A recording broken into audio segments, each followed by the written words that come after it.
आप सभी लोगों का स्वागत है।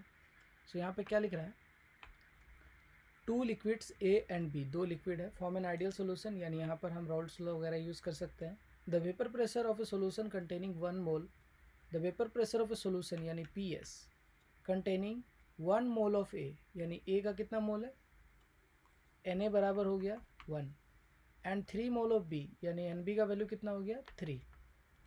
तो वेपर प्रेशर जो पी एस होता है इस केस में वो आता है total pressure that is 550।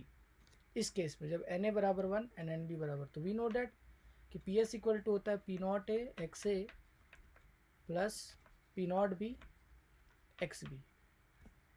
Now अब हम क्या कर सकते हैं, इसको बनाने का 2-3-4 तरीका होगा, पर आगे बढ़ते हैं। एट द सेम टेम्परेचर, यानी टेम्परेचर सेम है, if 1 mole of B is added, यानी केस टू ले लेते हैं। तो केस 2 में एन ए और एन बी का वैल्यू क्या है, तो लिख रहा है कि if 1 mole of B is added to this solution, B का एक और मोल ऐड कर दिया गया, यानी बी अब हो गया होगा 4, और ए में कोई चेंज नहीं है तो ए को रहने देते हैं। तो total pressure of this solution increased by 10 mm of Hg, यानी यहाँ पर न्यू पी एस जो हो जाएगा वो हो जाएगा 560। नाउ वी नो डैट कि पी नॉट ए को तो पी नॉट ए ही रहने देते हैं, एंड एक्स ए को क्या लिख सकते हैं, तो सर एक्स ए बराबर होता है N A upon N T total moles, plus X B को क्या लिख सकते हैं, तो सर पी नॉट बी, और एक्स बी को लिख सकते हैं N B upon N T. ठीक है, सो नाउ यहाँ से क्या दिखेगा, पी नॉट ए, हम दोनों का डिनोमिनेटर एन टी है तो इसको क्रॉस मल्टीप्लाई कर देते हैं, तो 550 में क्रॉस मल्टीप्लाई हो जाएगा एन टी का, तो P nought A moles of A that is 1 plus P nought B mole fraction is 3 is equals to N T का मल्टीप्लाई कर देंगे, और एन टी जो फर्स्ट केस में होगा टोटल मोल्स वो 4 होगा, तो यहाँ लिख देंगे 550 into 4। This is equation number 1। तो हम इक्वेशन नंबर 1 को अगले पेज में लिख लेते हैं, P nought A into 1 plus P nought B into 3 equal to 4 into 550। This is equation number 1।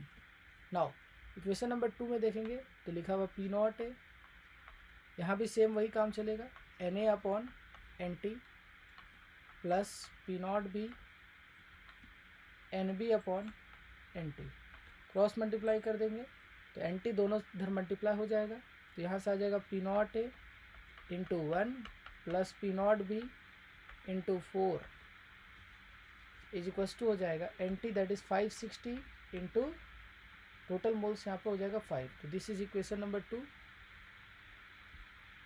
तो हम यहाँ क्या पुट करेंगे, P nought A into 1 plus P nought B into 5 equal to हो जाएगा 5 into 560। This is equation number 2। Now हम क्या करेंगे, दोनों इक्वेशंस को सब्ट्रैक्ट कर देंगे। तो जब हम दोनों इक्वेशंस को सब्ट्रैक्ट कर देंगे तो ये माइनस और ये माइनस हो जाएगा, तो यहाँ से पी नॉट ए कट जाएगा, एंड ये आ जाएगा माइनस के P nought B equal to ऊपर वाला जो 500 इंटू 4 कर देंगे तो दैट इज हो जाएगा 2200, एंड नीचे वाला 560 इंटू 5 कर देंगे तो ये हो जाएगा 2800। तो आंसर विल बी -600। तो यहाँ से ये कट करके P nought B equal to हो जाएगा 600, और यहाँ पर पी नॉट बी 600 हो गया है, और हमको फाइंड क्या करना था, determine the vapour pressure of A and B in their pure state. Yes, तो प्योर स्टेट में बी का वेपर प्रेशर 60 हो गया, एंड वी नो डैट कि P nought A plus P nought B किसी भी एक इक्वेशन में पुट कर देते हैं पी नॉट बी का वैल्यू। सो हम क्या देखेंगे, P nought B into 3 equal to क्या था 2200। सो नाउ पी नॉट ए इक्वल टू प्लस ये 3 इंटू हो जाएगा 1800 इक्वल टू हो जाएगा 2200। सो यहाँ से पी नॉट ए जो आ जाएगा वो आ जाएगा 400। ये हमने क्या किया, ये वैल्यू को पुट कर दिया कौन से इक्वेशन में, इक्वेशन 1 में। Okay, so answer will be 400। So answer will be 600 and 400।